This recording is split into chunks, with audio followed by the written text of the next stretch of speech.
Good morning. Oh, that's messy out there today. Nice to see you, everybody. I can take my earplugs out now. I've just been on a Zoom call to my Australian brothers and sisters. It's the 21st of October, 2020. I hope you're all well. Thanks for tuning in. Thanks to all of you who have subscribed to the channel and that pop in and say hello and listen. It's awesome. And inspiring that you would all do that. So I'm just going to wait for a few of you guys to pop in. I might have to, because I've got a delivery coming. So I've just got my security cameras on and we'll have a look. Alopo, hello mate, how are you? Jean Hansford, how are you, darling? You all right? Paulie Hughes, all right, Cocker? Guys, there's a guy I've just tried to ask him to befriend me on Facebook because I like my little friends on Facebook. His name is, oh God, it comes to me in a minute. I've just sent him a message. Let's have a look. Just bear with me. Now, what's his name? I've just messaged him. Let's see if it comes up. Why can't I find it? Luke, that's it. Luke Pompey. Pompey, Pompey. I think he's up the north of the country. All good here, sweets. That's fantastic news, Jean. Well done. Hope you're having a lovely day. Tracy Pearson. Hello, Trace. Hello, says Sonia. Hello, mate. UK media mooning. Oh, we've got the old hello crew in here this morning. Beautiful. I used to love that girl, the lady out of hello. She was a bit fit, wasn't she? Trying to think what her name is. So anyway, this Luke, excuse me, Luke Pompey said he's just done this really matter-of-fact video, right? Back under level 5 tyranny here in Dublin. We're in tyranny. People seem to be going along with this old coronavirus 1984. They think it's a good thing. They think it's very valiant. Little do they know they're ushering in the new world order. They don't see it. That's the dichotomy. They don't see it. They think that this is a thing that's just going to be for the next month or two or year. I mean, we're almost at a year now, really, aren't we? They seem that they don't realise what they're ushering in. This is unbelievable. It's absolutely unbelievable watching humanity go down this path of destruction. It is an absolute path of destruction. Anyway, this Luke, oh, excuse me. What's going on? He's got the Rona. Luke, I'll be getting a text through in a minute, won't I? Stay at home. Don't go nowhere for 14 days, mother trucker. Bob's your uncle. Yeah. So Luke Pompey, he's done a feed saying that he ordered a test kit, the coronavirus 1984 test kit. He got it through the post and he said, look, I've seen loads of people doing things with this, sampling puddles, oranges, cat food and sending it off and they're coming back. He said, so all I'm going to do, he said, I've got this test kit come through. He said, I'm just going to snap this long stick that you put in the test tube. He said, I'm just going to take it out of the packet, put it in its container, snap it, put the lid off, put it in the envelope, fill the details out, send it back. And he'd done it in this video in a couple of 3 parts. And what happened was, he just sent it back. And when he got the test results back, he said, you've tested positive. He's like, oh my God. He literally took this, we're going to use a prop here. He took this stick thing. So I don't know, it's like a syringe, it's like a swab thing. You stick out your nose, out your bum, in your ear, wherever you want to put it.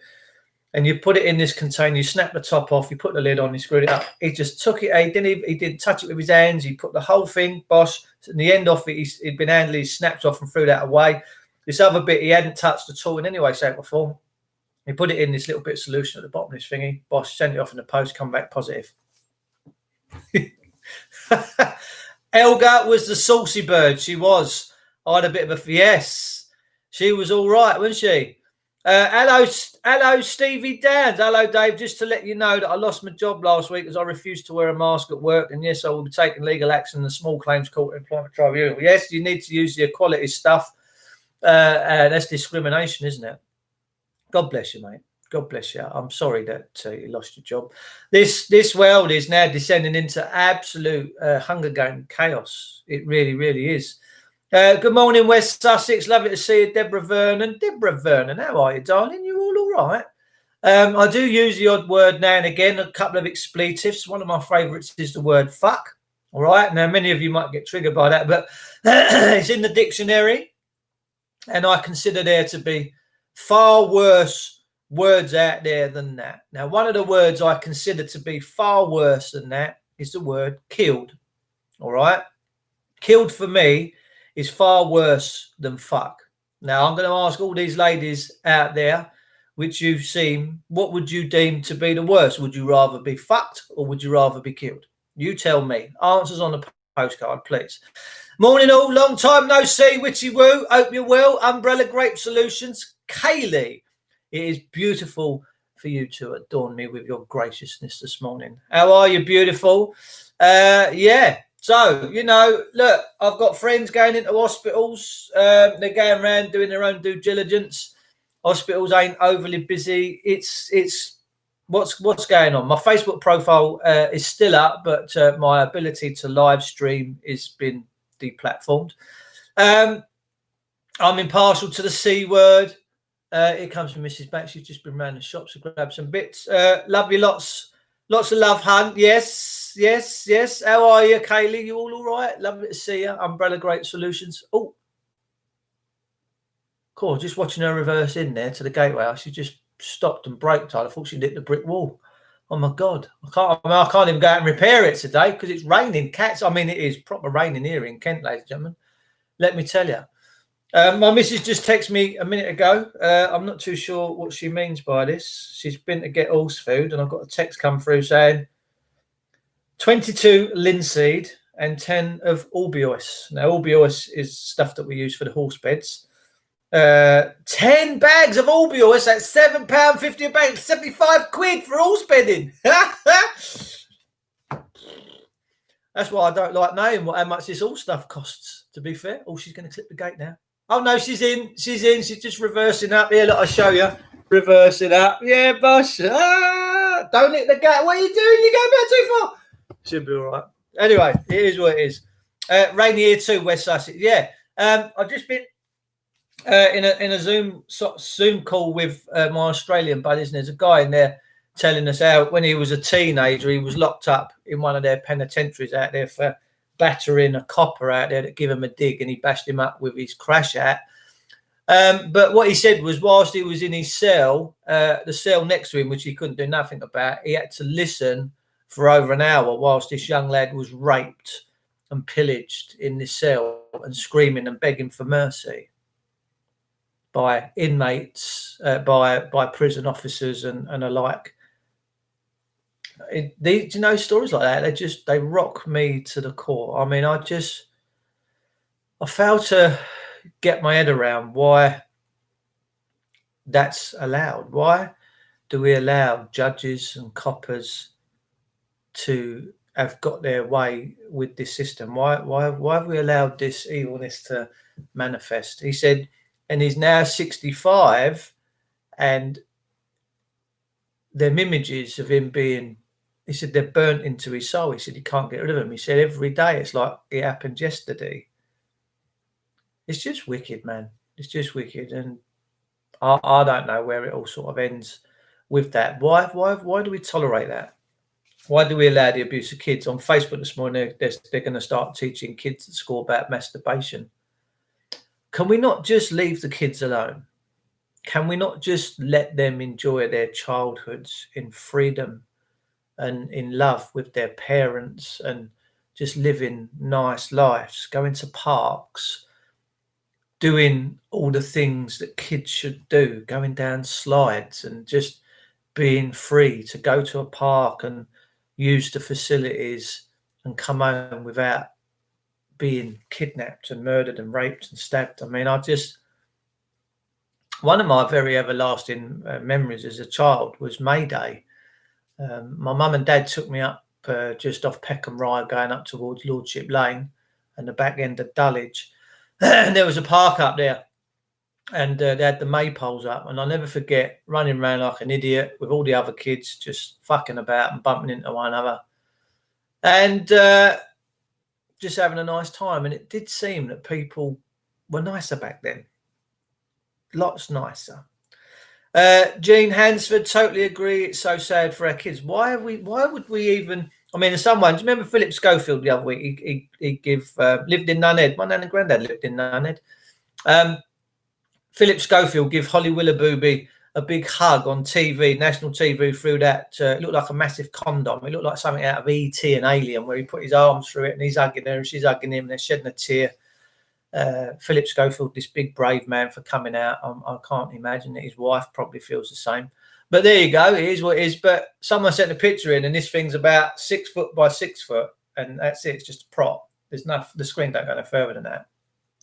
But it's just a con. The mainstream media just loves to con us, doesn't it? Track and trace is not track and trace. It's a snare. It's a bait, isn't it? It's trick and trap, as far as I'm concerned.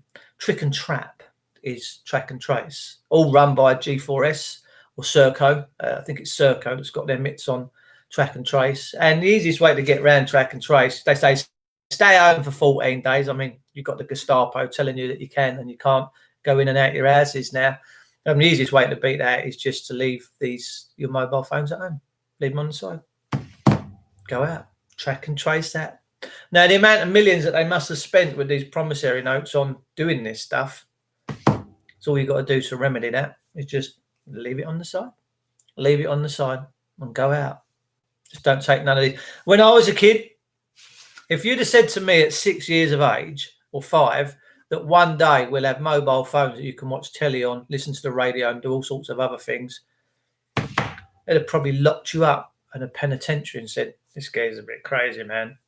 But here we are. We're living in this world now of this stuff. Big brave man destroying a family life. Holy was so brave. Exactly.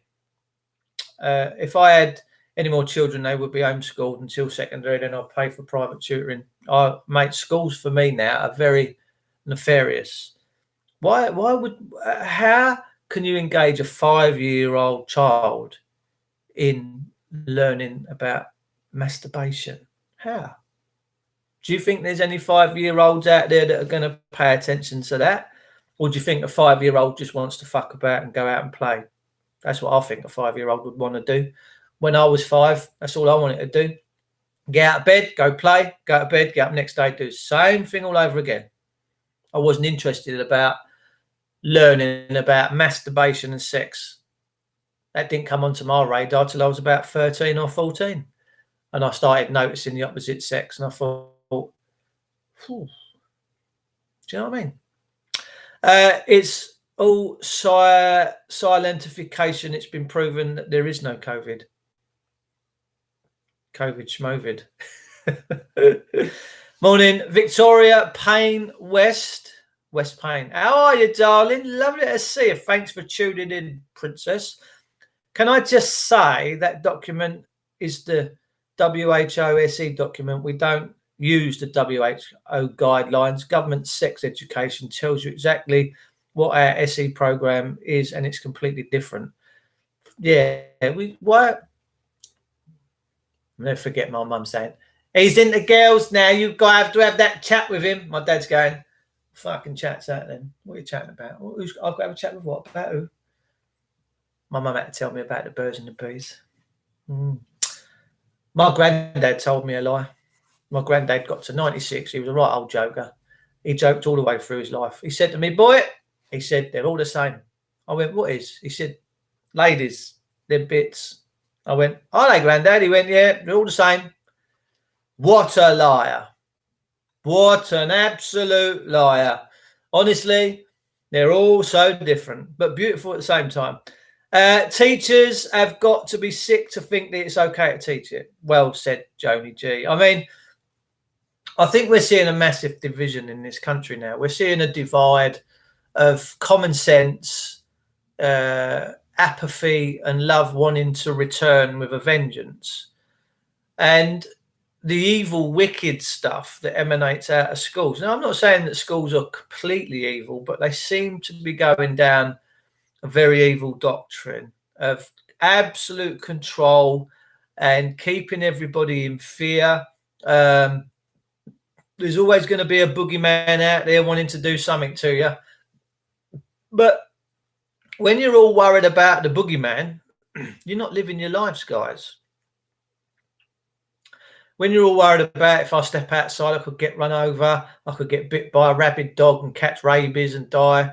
So many ways to die, by the way. I don't even think there is so many. There's all different things. I mean, you're into this world and you're out to this world is just what it is. You can't avoid it. You know, we can all think that we're going to live forever, but we ain't.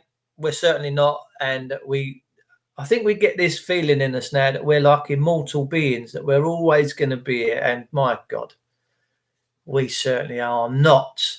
Sweden government is trying to restrict movement and trade. Laws should be in place for some are very suspect. The Swedes actually have not locked down at all, have they? They've just carried on as normal. No mask wearing, no nappy wearing. Someone sent me a picture the other day of a mask, a used mask. My God, it would make you want to gag. If I showed you a picture of that right now, you would go. Have you seen who's been calling out Mark Steele? Look, I've really got no time for people that call people out and say they're a shield, they're this. I mean, I'm a Freemason. I'm all sorts. You wouldn't believe what people say about me. Oh, which is a Freemason? Well, if I am a Freemason, please tell me, because you know more than me, because I'm not. But I could vehemently talk to these people that believe I'm a Freemason until I'm blue in the face and passed out from exhaustion. And they wouldn't have listened because they've already made their mind up that I am a Freemason. And I'm not. And that's the crazy part about it. I've got people out. No, you are. No, I'm not. No, you are. I'm not. No, I'm not. No, I'm not. If I was, I'd tell you. If I was a Freemason, I would tell you. I know Freemasons. Do I have any wish to be part of the Freemasonry? Not a chance. Do I know a fair bit about it? A fair bit. I know how they shake their hands. I know that they use hammers and compasses and all that. It's all symmetry. It's all got to do with the temple, the original temple architecture and all that sort of stuff. But am I interested in any of it? Not really. Free spirit. Yes, I am a free spirit. Now, we're all crowned, ladies and gentlemen. If you go onto any legislation and you see the word crown, what you got to understand is you are the crown. Okay? You are the living, breathing soul. You're the crown. Whenever the police ask you, you are. I'm the crown. I am the crown. So I was crown versus so-and-so. Well, hang on. I am the crown. You know, when my mum pushed me out, the doctor said, oh, he's crowning. He's crowning. And then I come into the world and I was addressed as master. I always used to hear my nan say, Master David, come away from that window. Master David, get off the fire. What are you playing at? Yeah? And then at 7, it stopped. I'm like, what happened to the master business? I quite enjoyed that. I thought I was the master around here because I paid attention when I was very young. I really did. I come into this world on fire. I come into the world wanting to know how this worked, that worked. I'm just someone that questions stuff. So there's no violence in me. There's no animosity in me. I just want to know how this all works, how this is all glued together. And we kind of are figuring it out now. I had to spend half hour defending myself to a guy I don't even know last night. He was running around a load of groups calling me out as a police informant. You can't fix stupid, Kaylee. You can try. You can sit there all night and have a mass debate with these people, but they still come to the same conclusions. I now live my life, live name. I am no longer dead at sea. Go on, Gene. I'm loving that. You are crown. You are the original essence, soul, and spirit, right? I am. The first words in the Bible. I am. I am that I am. I am what I am. And that's what Moses, I am. You know, he said, well, what's your name? He said, I am. I am. I was. I am. I am. I am. I am. I am. That's it. I am. That's what God is. I am. Simple, isn't it? So we've got a lot of stuff going on in the world, ladies and gentlemen, and we've got Manchester's really fighting back. Liverpool is uberly fighting back. I want to give a big shout out to the Liverpudlians right now. They are kicking ass. They've kept all their restaurants open. They're not shutting none of their shops. They're telling the government to go and do one. And they need to, because if you don't protect it, you lose it. All right? You will lose everything if you allow this to continue, and you try and get it back once they've shut it all down. Now, I don't believe that we should have anybody in government in this country or any country that gets to tell people that they can open or shut a shop, that they can or can't go to work. They've got so much grip now, these corporations, and you'll see if you go to Morrison's and Sainsbury's, you'll see the Uber Führers in there telling you, put your mask on or get the fuck out of this shop. Remember, ladies, at the beginning of this video, I did say that I used the word fuck every now and again, and that there's a nasty word out there called killed, offends me far more. Now, what would you rather be, fucked or killed? It's true, isn't it? But you've got all these Uber Führers in these shops. Put a mask on. No, get out then. You can see the connection with corporations and government, how they all run along this theme of fear and control, and we'll get out my shop then. Because government pretty much owns everything. Government owns everything. The shirt on your back, the lot. They've had control and monopoly over everything. And we need to be very, very, very careful. Both Liverpool and now Sheffield have accepted the government coin. Boosh. Oh, dear. Manchester Mayor only was pissed off because he wanted the money. There you go. Oh, money and greed is rife. I mean, we would sell our grandmother for cash now. Let me tell you. I don't use that lightly. If you're in financial problems and you've got the robber's dog trying to kick your door down, you'd sell your grandmother. I'm pretty convinced of that. I know we never used to be like this. Never ever did we used to be like this. Money was something that we used, but people never really paid too much attention to. It was just there. They just got on with life. Everything was cheap. Everything was reasonable. Ice creams, if you went to London, were pennies. A cup of tea were pennies. A sandwich at the Tower of London on the picnic. There was a little cafe under the arch up in the Tower of London. You could get a cup of tea and a sandwich and an ice cream and chips and that there. We used to go there as families, like 16 of us. My uncles, my Uncle Ron, my Auntie June, my mum and dad, me and my brother, my nan, my granddad and that. No one ever worried about how much things cost. No one. Now families have to think, oh, can we afford to go to that little cafe and have a, oh, might save that, might take our own pack out. We never ever used to worry about stuff like this. But we've now got total corporate control. The government control everything. And it's now a case of they set the bar. They're the ones that are making this stuff happen. Just went to my local shop. Everyone masked up, not me. Good for you, Trevor. You're a warrior, mate, let me tell you. Okay, Dave, just say for 1 minute, we've got it all wrong and this virus is real. I'm not saying that the virus isn't real. It probably is. And there is people dying. Okay. The problem for me is the uber sensationalization of it. I don't know if I said that. Did I say that properly? Sensationalization. The way that the media have portrayed this thing as to be on a level of the plague. All right. Now, the plague was tasty. That did kill a lot of people. The evidence of that is the burial grounds that they used to dig, Tilbury, Gravesend, Blackheath, where the rag and bone men would come and pick the bodies up and take them up and drop them off into the pit and quickly just cover them over with soil. And hopefully they all went on to the afterlife, you know, and that's what we did. I do believe that this Rona 1984 is real. I think that people are getting it, and I think that people are suffering, and I think people are dying. But is it an epidemic and a pandemic? Not a chance. Not a chance. Because our National Health Service is certainly not stressed, and we have more people dying of cancer and other illnesses because they can't get treated, and that they're doing everything over the phone. You can't even really get to see a GP no more. And people in their naivety seem to think this is just a temporal time period. It's not. This is your forever. Make no mistake about it. This, unless you decide to choose the path of your futures, and whether you bring your public servants back to some common sense, rationale, nothing's going to change. This will just continue to get worse, because I see this as the mark of the beast. I truthfully do. Revelation chapter 13. For none shall buy nor sell unless they receive the mark. And that mark is your face masks, your chips in your credit cards. We've all accepted the mark of the beast. We've all got credit cards in our pockets. Come on.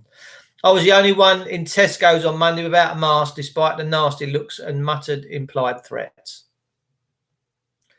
Pembury Hospital is nigh on empty. Absolutely right, it is nigh on empty. There's 2 people in Pembury Hospital on the COVID ward. 2. Where's the thousands of bodies? That's all I'm questioning is the motives behind this. I'm not questioning that it's happening. And if it truly was a pandemic or an epidemic, you best believe I would be going nowhere. I wouldn't be going nowhere. My house is paid for. I have enough cash to probably get through 5 years of food and other bits and bobs. I'm pretty self-sufficient around here. I wouldn't go nowhere. I'd be ordering my food online. I would not be passing my gates. I would not be firing up my van. I would be not going out to work. But I've carried on as normal. I have not gone into anybody's homes where I've been working and looked at them as though they're a potential carrier. Why? Because I see other people as me, as one consciousness. And if I caught it and died from it, at least that was my path. At least that was my free will. Because I think that free will is very valuable. And it is the value. Dave Graham couldn't get his hospital appointment yesterday. Stupid twat in there told him to put a mask on. Yeah, I know. I watched Daddy Dragon. By the way, Daddy Dragon, my brother Graham Moore, come onto YouTube a couple of years ago from after being kicked off of Facebook because he got very passionate on there. And you need passionate people right now. You need strong, passionate people. Trust me. And he started up his YouTube channel, and I'm grateful to say that he's now got 22,500 to 23,000 subscribers. Some nights when he does his live streams, he's got over 1,000 people streaming at the same time. Now, I don't get excited by popularity. I don't get excited by anything other than bringing you information and wanting a better life for you guys so that you can all make informed decisions in your life. That's it. That's what I'm about. What I get excited is that people are paying attention. People are migrating away from the mainstream clip-clap, trap, shit, and now sourcing and outreaching for their information for what's really going on in this world. Long may that continue. Please, long may that continue. Listening whilst driving my HGV2 from Rugby to Torquay and back, it's looking like rain all the way. God bless you, UK media. We got friends in Torquay. We've got family in Torquay. So if you want to pop into them, I can give you their address. They'll probably make you a nice cup of tea. Fabi, a deadly... Anyway, stay safe and keep your eyes on the road, brother. A deadly virus, yet they need to test Garadio. Look, the point is this. This guy, Luke Pompey, had a test kit. He applied for a test kit. The test kit come through the post.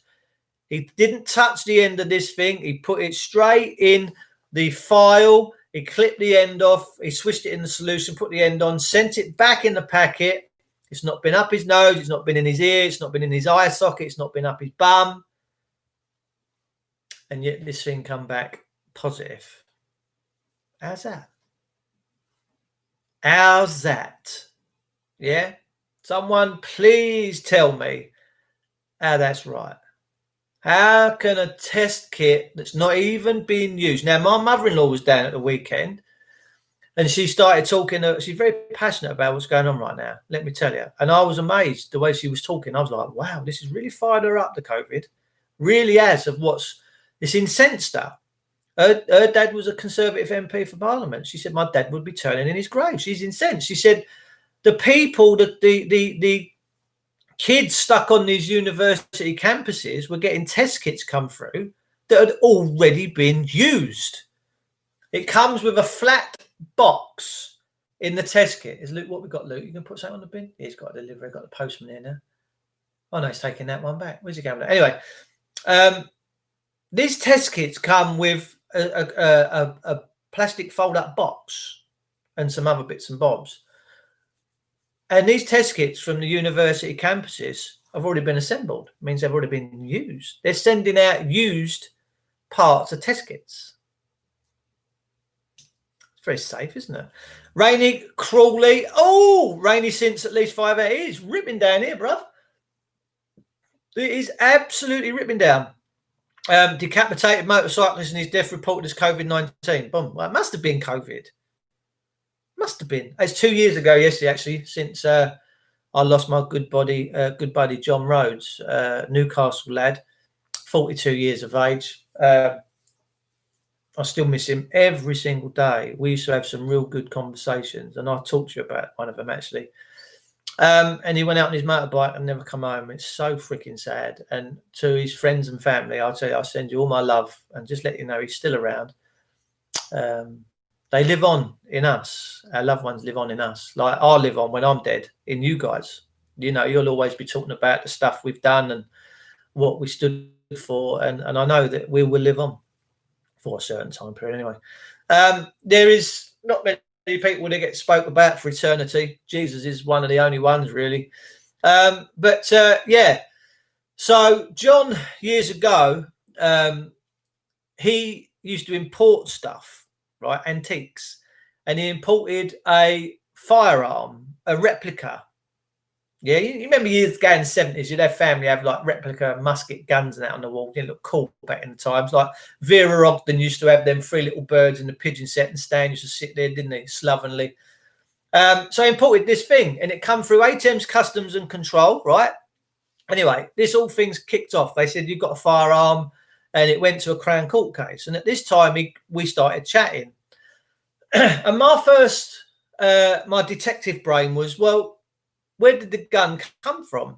He said, well, it come from Tufnells. Here's my delivery. Guys, I'm going to be 5 minutes getting this stuff.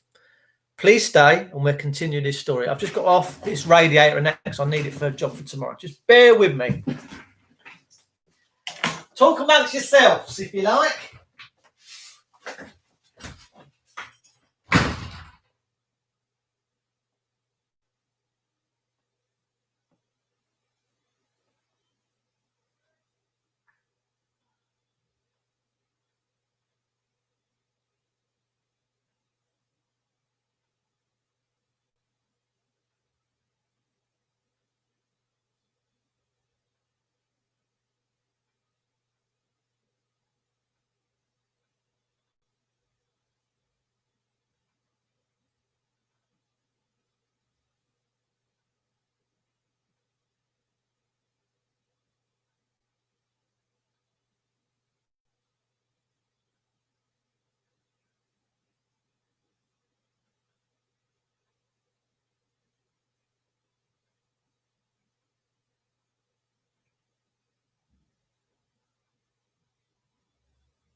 Oh, right, okay. Big double radiator just turned up, so we're all good. Yeah, so as I was saying, right, so he's got this firearm that can't shoot bullets, and I thought it was our right to have firearms anyway, as Protestants and Englishmen, the right to defend your own, but apparently not with this government, because they want all the guns, they want to be out of control here, right? So, anyway, where do I put my glasses? Put them down somewhere. I want to see your comments. Let's put the dark ones on. Don't know what I've done with them. That's better. Let's see your comments. I'm all good. Fabi, UK Media, Judy Green. Oi, oi. Nice to see you. So, yeah, he's got his gun come through, right? So it goes to this court case. And when we started talking, I said, hang on, John. You're telling me this gun's come through the country, right? Yeah, from another country. He went, yeah. I said, where did you buy it? He said, eBay.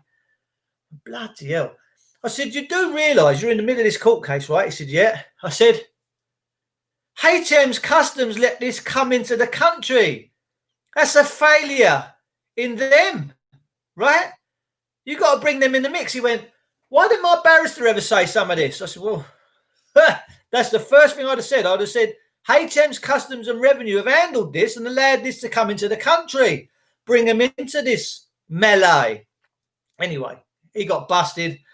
He had to pay a fine, which he never paid. And he got community service, right? So anyway, these young kids, Katie, his daughter now, she's 18, 19, maybe a little bit older. And the kids at the time were like social services. Like, you remember the kiddie snatcher in Chitty Chitty Bang Bang? Children, I know you're here. Do you want some sweeties? That's what social services are, as far as I'm concerned, and in this country now. They're kiddie snatchers. Now, they said, we want to come round and have a chat with your kids because you've been done with firearms. I'm like, well, this thing's, it can't even fire a spud gun. Do you know what I mean? This thing can't kill no one. It's just a replica click. That's it. So he said, nah, because we were chatting at the time, then we started getting involved with each other. Not like that, but we did. Anyway, so social services were like put out to farm a little bit. And then all of a sudden, he's got this bird on the case that was taking him for his community service, right? He had to go and do some community service.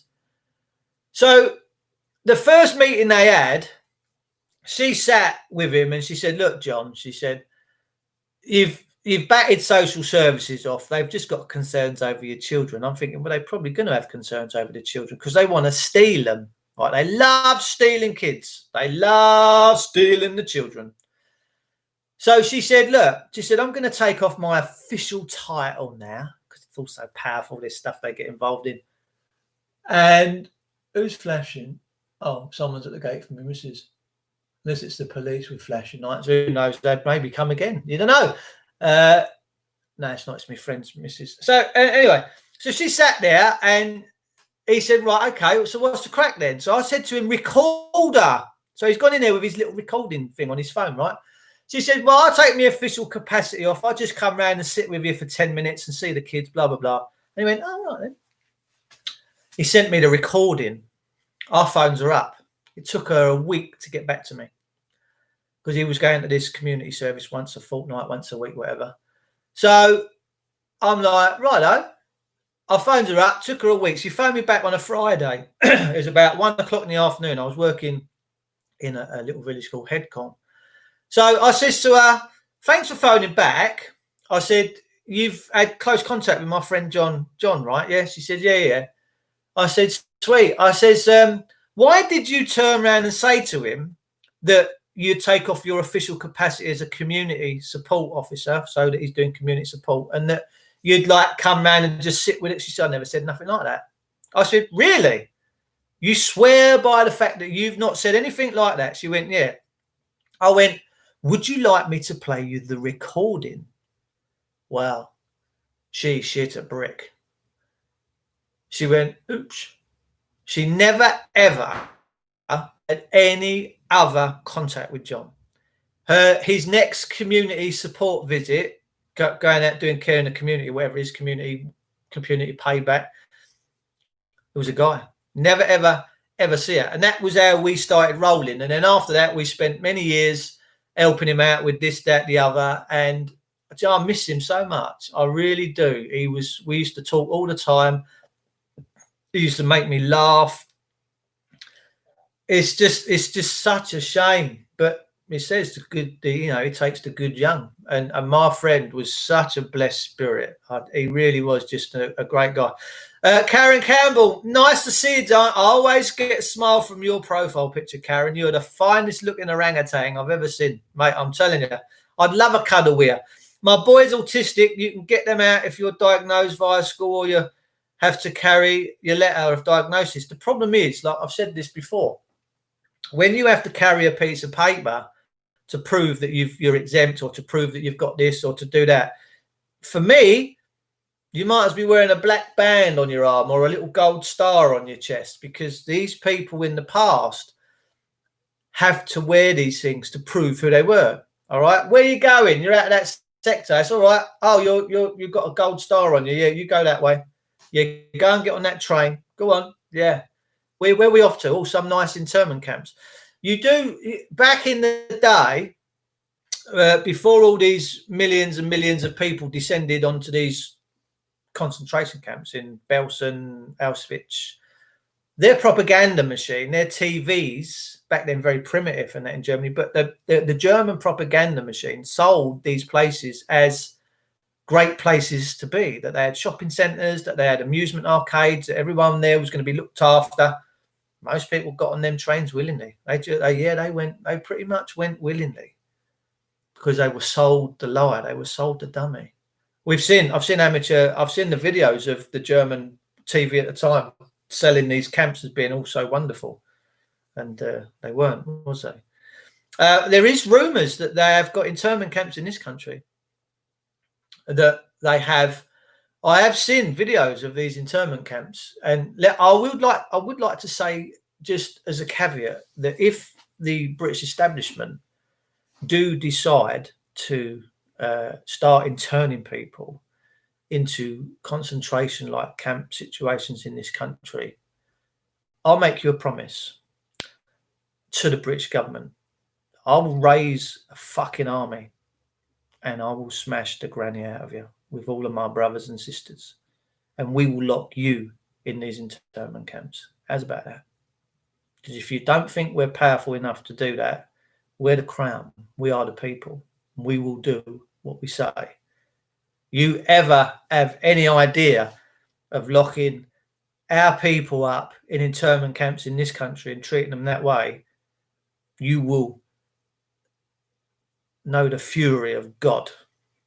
We will bring about a wrath that you will not like to see. So remember that. Manchester and Liverpool and all these other places are test centres just to see how far we as people can be pushed.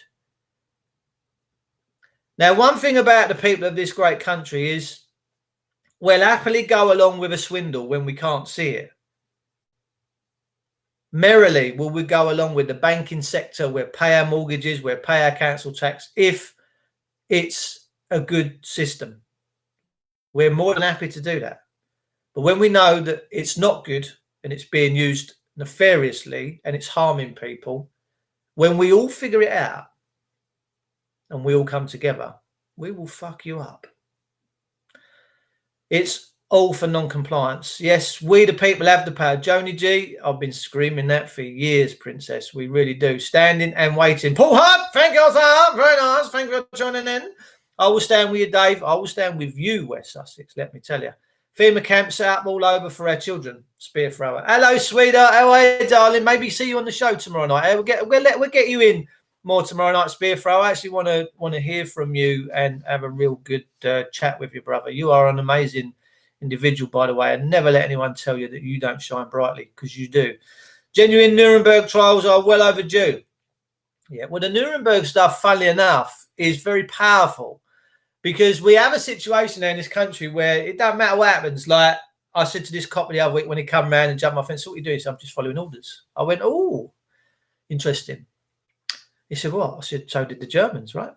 The Germans, yeah, no, we just followed orders. We were told to do it. And that's the situation we have in this country. Our people don't resonate with their own common sense and their own moral compass. They just follow orders. And that's really dangerous, because someone told PC Kirkby a few weeks ago to come to my home and own it and control it. And I said to this copper whilst he was here, I said, he stood outside and he looked around and he went, "My God, you have got a beautiful home." I went, "It's not mine." He went, "Excuse me?" He said, "Well, whose is it?" I said, "It's clearly yours, Constable." Well, no, it's not. He said, I've got a little 2-bed up and down in Maidstone. I said, and I'm sure it's very nice. I said, but right here, right now, you own this property. And you could see his brain going, it's like I pulled a lever on a fruit machine and all the slots were lining up. He went, well, no, I don't. I said, you do. Because you just jumped the fence. You just stood as bold as brass in my living room like you're the Lord and fucking master. I said, but you're no worse than a communist fucking dictator. I said, so you clearly own this. This must be yours. There's something going on here that has taken my control away. You can just come and do what the fuck you like. And he was like, you could see him thinking like, whoa, this man's actually got a point. So when he went, I said to him, look, Constable, if you ever pass him, I said, you're not in that stupid fucking uniform. I said, come in, I'll make you a bit of grub and have a nice cup of tea and maybe get to know each other as men. Yeah. I said, not in that stupid corporate fucking uniform you're wearing.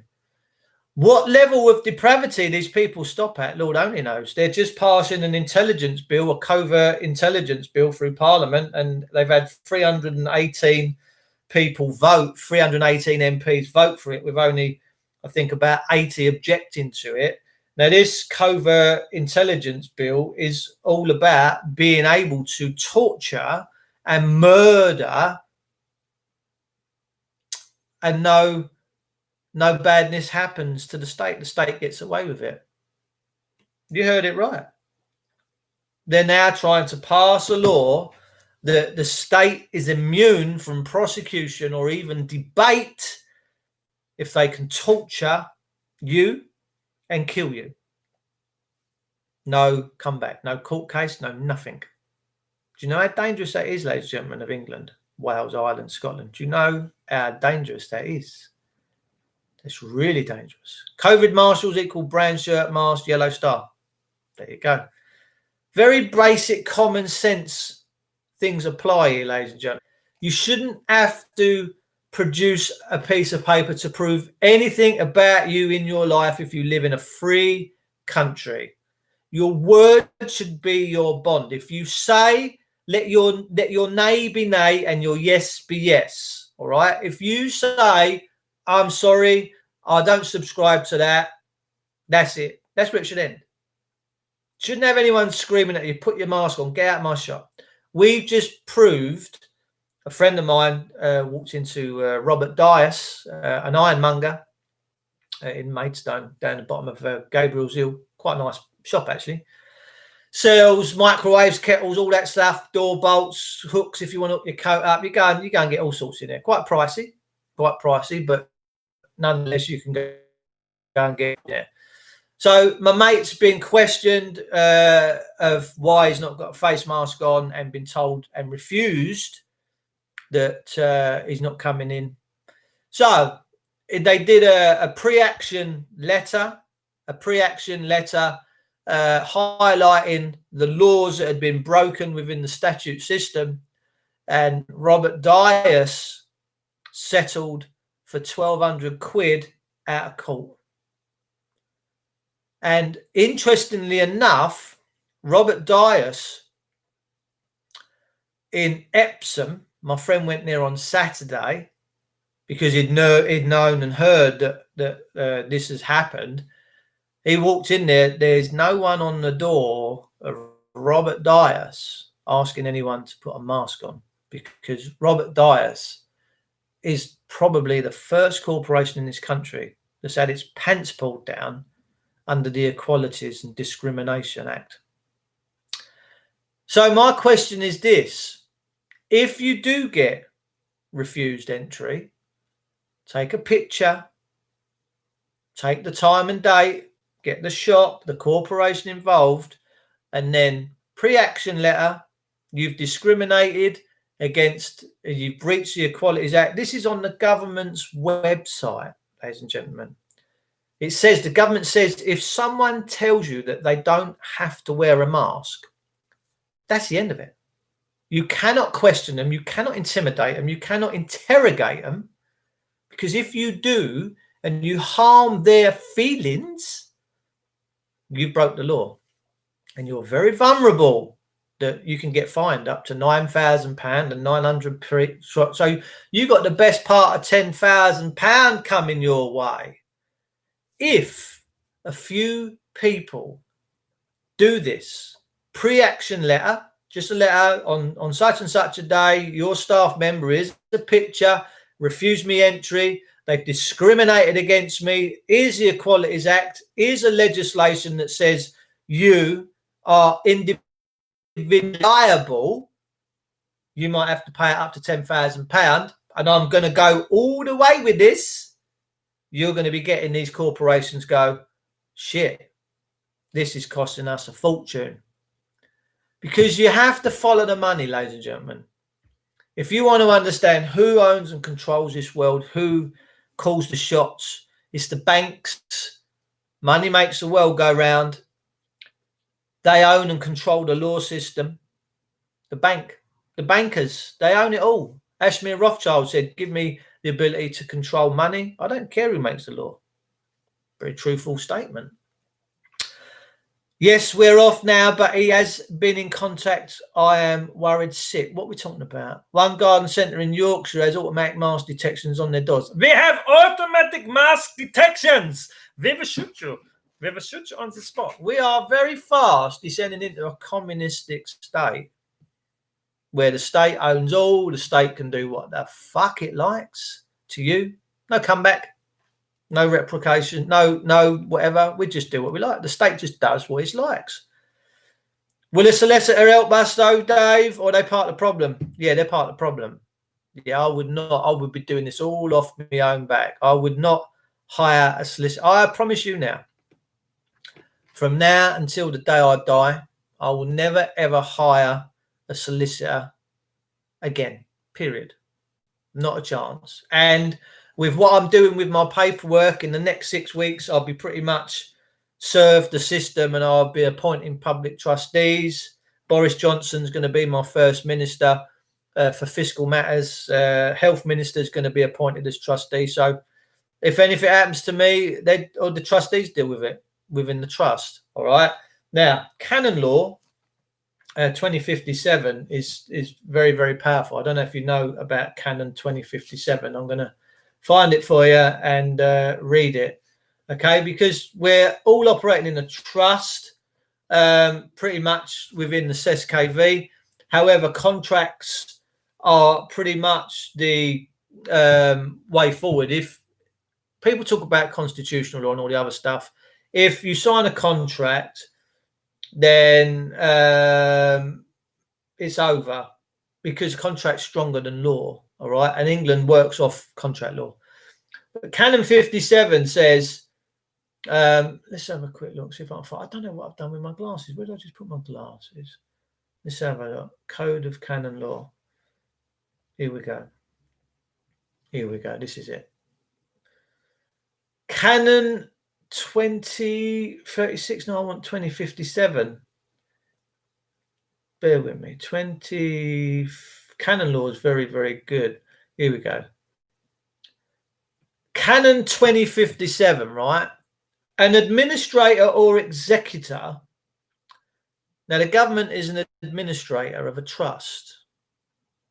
You're supposed to be the executor and beneficiary, all right? Because you're the living, breathing soul. You're the crown. You're the ones that they're supposed to be working for.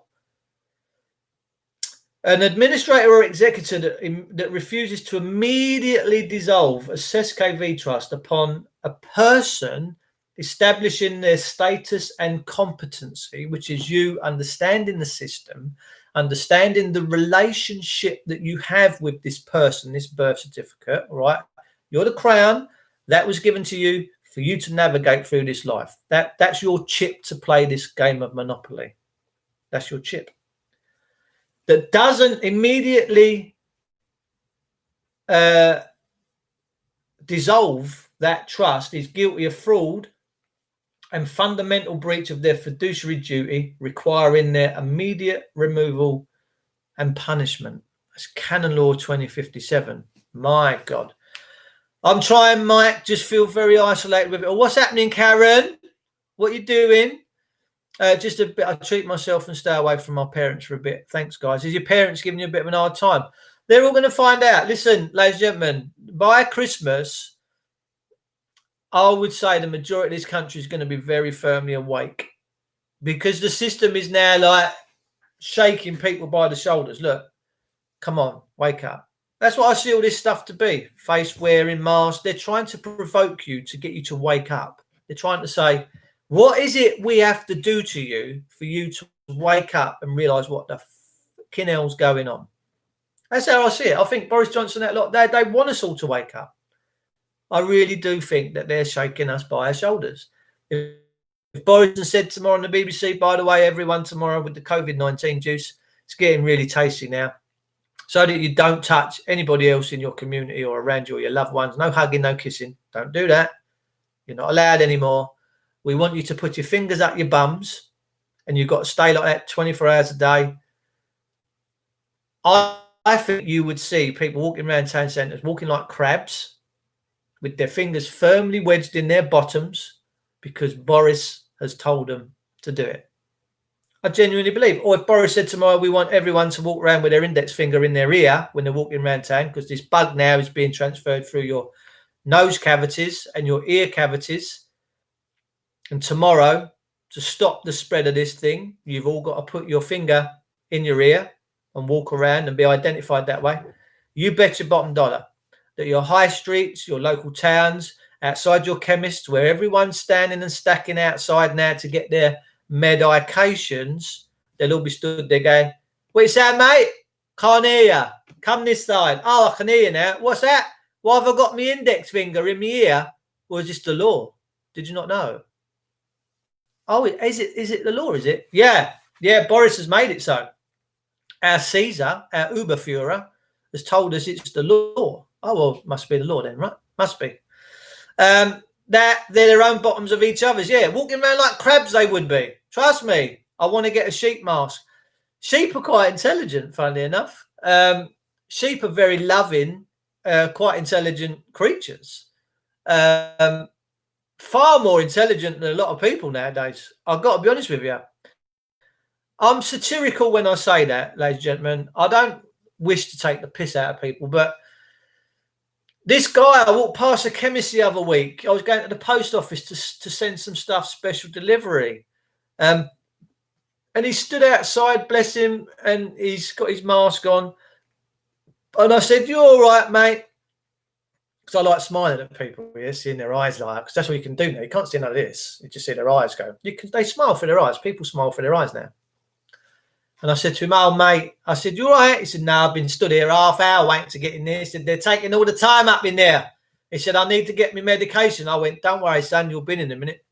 So I went up to, I think he got some cash out the wall from the off license. There's a, Mike knows what the one's called. He goes in there. And I went into the spa, grabbed a few bits, come out, and I walked past and he still ain't been in. I said, you not been in yet, mate? He went, no. I went, oh, he says, give me the I said, well, we've all insisted on this system, right? You just got to tolerate now and shut up.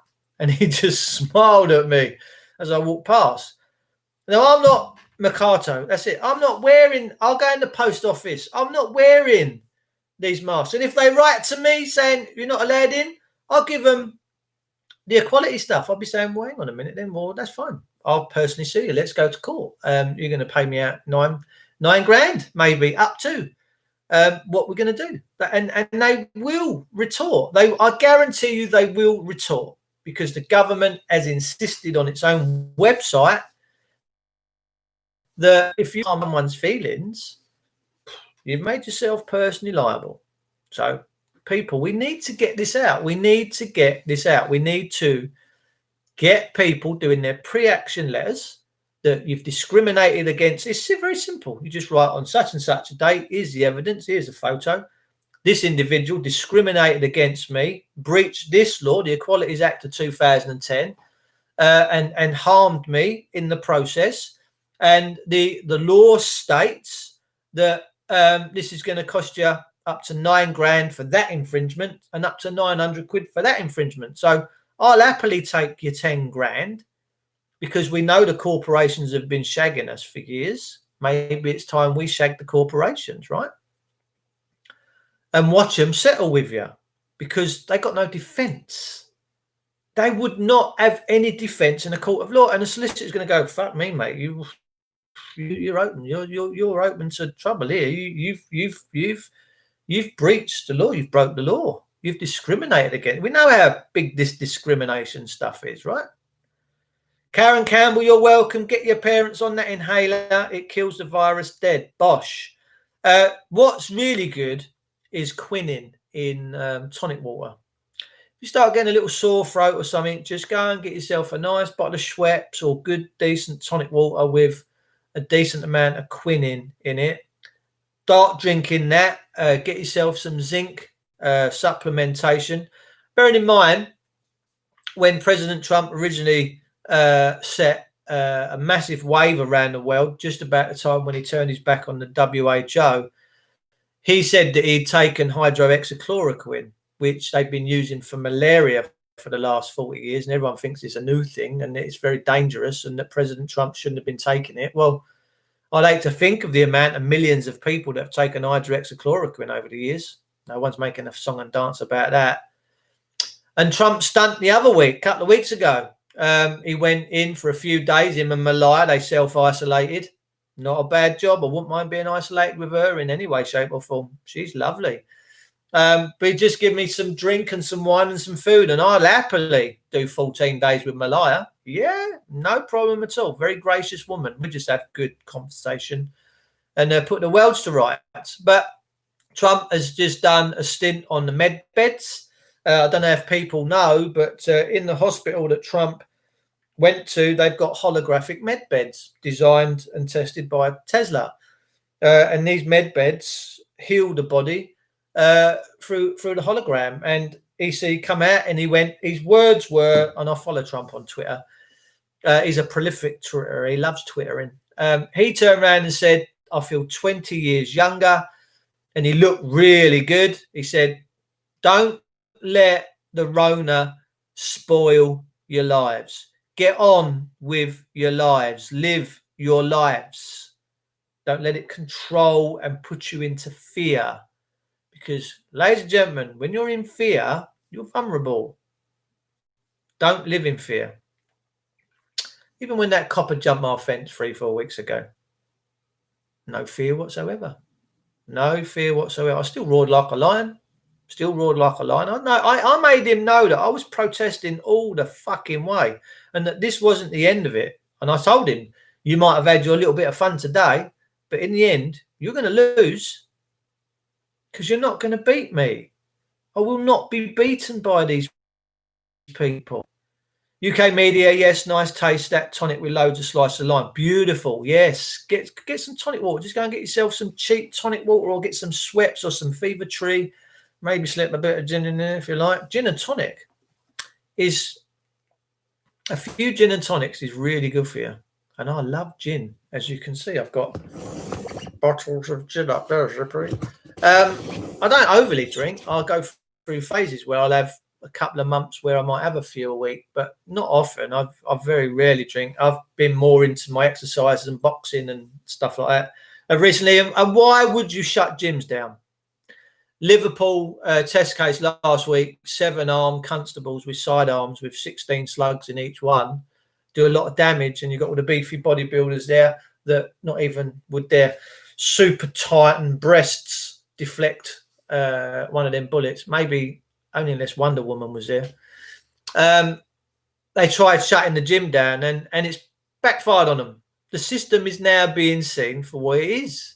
It's nefarious. It's a Gestapo. And the people of Liverpool have said, we ain't having it. And the people of Manchester are now saying, we ain't having it. Stick it up your pipe. You piss Middle England off, you got trouble. The people up north are hard. They're hardcore. They've had hard knock lives. They're tough people. I wouldn't, as a government, be picking on that part of the country, in fairness, first. I would have picked on the soft southerners, because the soft southerners tend to roll over very easily. Apart from London. London's quite an exception. But the outskirts and the suburbs, are very conservative and very rollover. The people up north are not that way. And they're rallying around like there's no tomorrow now. Let me tell you, ladies and gentlemen, this so-called New World Order, whatever it is you want to call it, doesn't win. We win. Because we are the value. We are the valuable thing here. And we will not let this happen. Trust me, we are not going to let this happen. We are going to rise and we're going to take back our country, and we're going to do it the proper way. We're going to do it by using the rule of law. We're going to do it by using our established law that's kept us safe for thousands of years.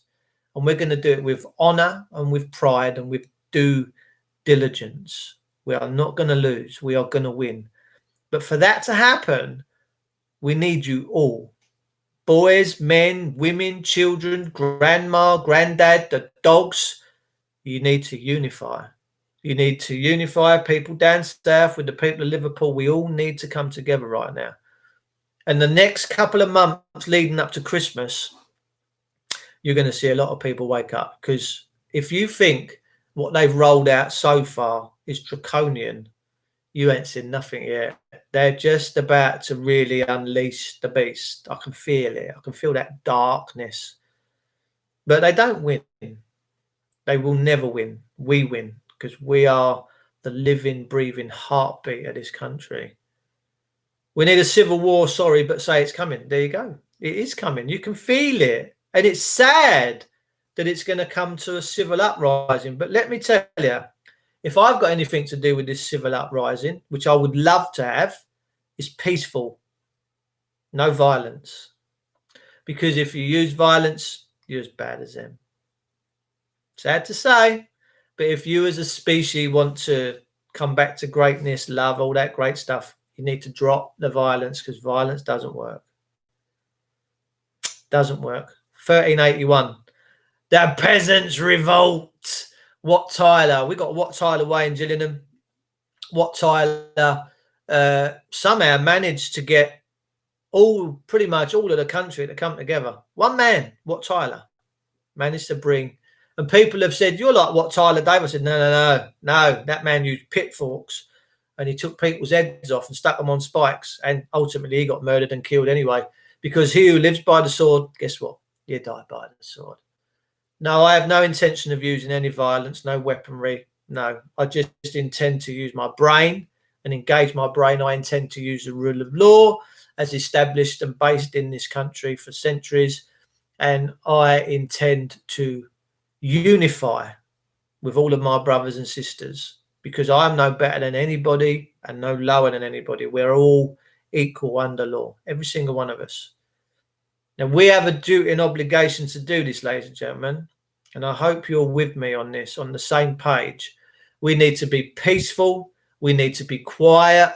We need to. Do you ever sat in the sound of silence? Do you have any understanding how powerful silence is?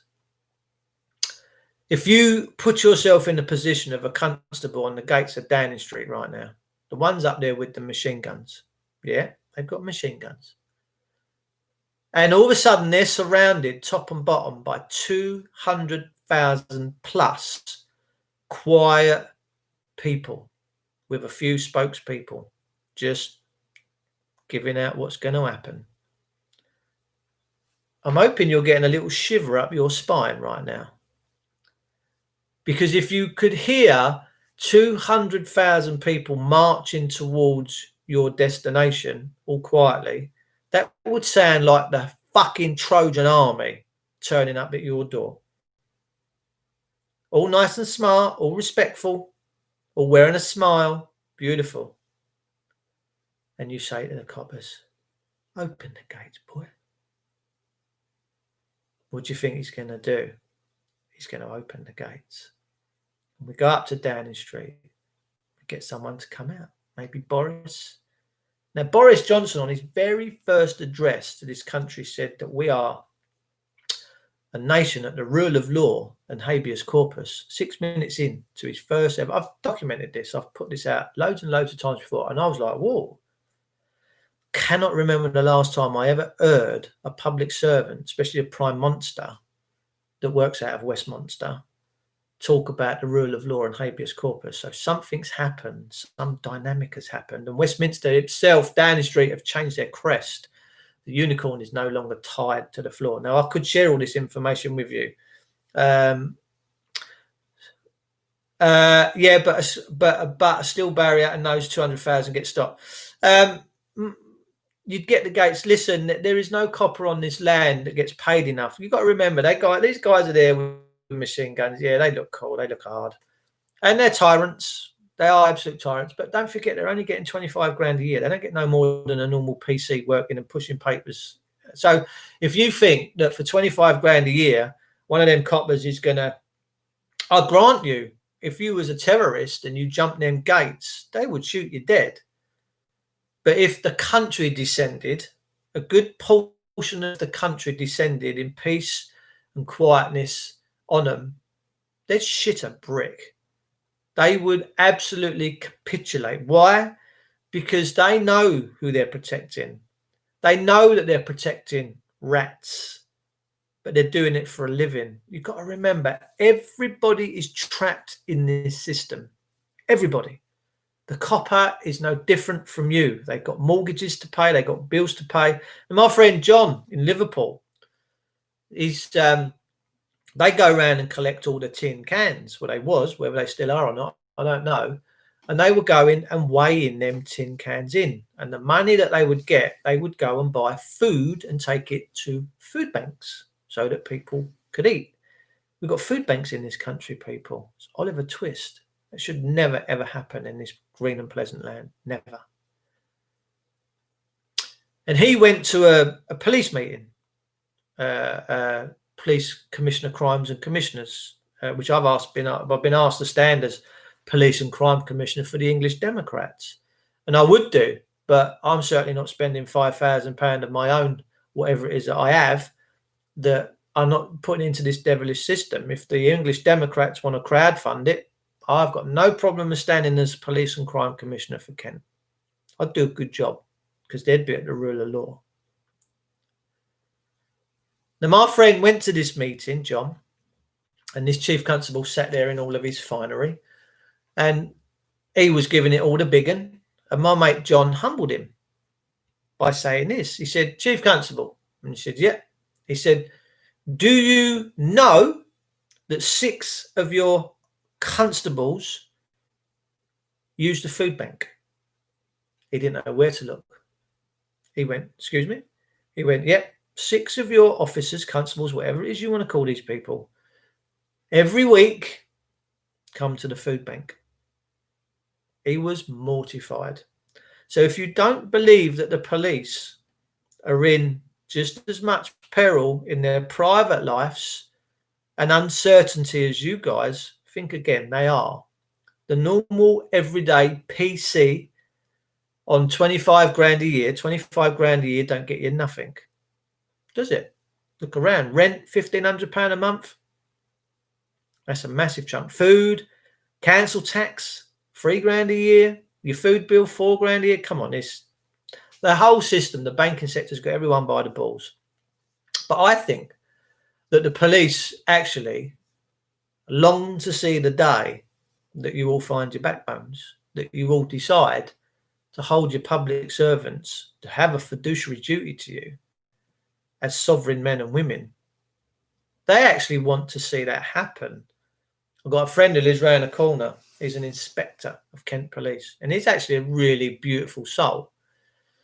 I can't talk for what he gets up to in his daily activity at work, just following orders, that I don't know. But as an individual and my interactions with him over the years, he's been nothing but blessed. He's been a really nice, smiley, warm, infectious individual. And he said to me once, he said, "We can't do nothing." He said, "The people have to hold us account." He said, "That's it now." He said, "We, as in this job, our hands are tied." He said, "If I don't do my job, my house gets repossessed." They're all tucked in the system, just like you guys. We need to free ourselves, and in turn, we free them. We call time on this banking sector. This banking sector is a cancer right now. I'm on Twitter too. You are, Karen. Yes, I love you on Twitter. I agree, Dave. Karen, as you are just about to find out, taxes are going to be kicked the shit out of us forever. Yeah. Yeah, I know, Mike. I expected that anyways. Inflation, the whip. Yeah, inflation is the whip. But it is what it is. We have to carry on. We have to strive on. We have to have a go. Trust me, we have to have a go. There's too much evilness and wickedness in this world right now. And whether you agree with what I say, you don't. I think there's going to come a time period where you're going to be forced into thinking and taking action. Because I honestly believe that this is just the tip of the iceberg with what you're seeing with what's going on right now. This Nazi-fied communistic system is just, the engine just getting going on it, because we're not pushing back. Well, apart from Liverpool and Manchester, of course. And there are a lot of us pushing back and saying, no, thank you. And we need to continue to do that, because we are the resistance, people. We really are the resistance. And we need to stay strong. We need to stay strong in our souls. And we need to make sure that whatever this system is doing to us, it doesn't chink our armor. I want you to get up every day and feel greatness. I want you to get up every day and think, today I'm going to make a difference. Today I am not going to lay down. I'm not going to tolerate this shit. I'm going to make sure that I make a difference. No one is going to beat me. Make it happen. Be that individual. Be strong. We need to. We really need to be strong, people. Robin Streatham. Morning, bruv. They want a new world order the Chinese way. They can kiss me arse cheeks, Rob. And hopefully they can kiss yours too. Right, letters, no confidence, no trust, no consent. There you go. Boom. Beautiful talk this morning, Dave. Thanks. Tracy Wren, as always, it's a pleasure. It's my pleasure, people. I'm part of you. I am part of you. I am part of your life. You're part of my life. All right? And we can either put up and shut up, or we can do something about this. But we're talking of bringing our public servants back to the rule of law, which we've had established and firmly based in this country for many centuries, is all we have to do. We don't have to do anything other than reassert the rule of law. We don't have to reset it, because it can't be reset. We reassert the rule of law, and we bring all of our public sector workers and our politicians and the judiciary back to the rule of law. And that's it. It's as simple as that. If you can be bothered to get off your arse cheeks and want to bring this country back to the rule of law with me and many others, you will not only have made history, you would have freed generations that are not even born to this country yet. And you'd have freed the world. Because if you free England, you free all the other parts of the empire. Do you understand what I'm saying? Australia, Pakistan, Ceylon, America. You've got no idea how powerful London is, people. You've got no idea how powerful that griffin that sits outside of Fleet Street, the demonic part of that central London system. And it is demonic, I'm afraid. If you could bring that back to the light and bring the courts and the people that work in it back to the light, because they will pay a price for what they're doing to us. You do know that, don't you? You'll free the world. Do you not want to be part of that? Would you not want to be part of that history? Yeah, interesting. Anyway, people, I'm going to go and get on with the rest of my day. It's raining hard. My radiator's just turned up for my job tomorrow, so I'm going to go and do that tomorrow. I'm just waiting for another little bit of the delivery to turn up, which it will be here today. I want to thank you all for tuning in, taking the time. I want to thank you all for subscribing, sharing, liking, loving, and sending your spiritual energy. You are all amazing. Never let anyone tell you that you are not amazing. You are all amazing. Never let anyone take you outside of your power as a divine sovereign being. I don't care who it is, whether they're whipping you. You stand there and you take that fucking beating and you tell them that you're a fucking soul and spirit of Almighty God. And my God, you're doing some wicked shit right now. Watch them run. Watch them run. I love you all, people. Remember that. And to my friend John Rhodes, that's been passed now for 2 years. John, there is not a day goes past where I don't think and smile about you, brother. Wherever you are, in the universe, in heaven, wherever, keep it bright, brother. And until we meet again, I love you. Have a good one, peeps. Don't let the bastards grind you down. Absolutely right, Noisy Tone. Mikey Reynolds, see you then. Yes, brother. I've got you booked in for next Wednesday, Michael. I hope that's all right. And have a great day, sending love and positive vibes. Who knows? We might even do a live feed from Mikey's kitchen. What do you reckon, Mike? Shall I bring the laptop round? Shall we get the old gig going? Yeah, maybe interview you. See what's on your mind. Anyway, I love you all, peeps. I've got to go. I've got stuff to do. We're at an hour and 20 minutes. It just flies when I'm in the room. But consider subscribing. Please share. Please talk to your friends and family and loved ones. You might feel like you're alone. Never alone. Never. There's more of us than you know. And we're growing because we're family. Take care.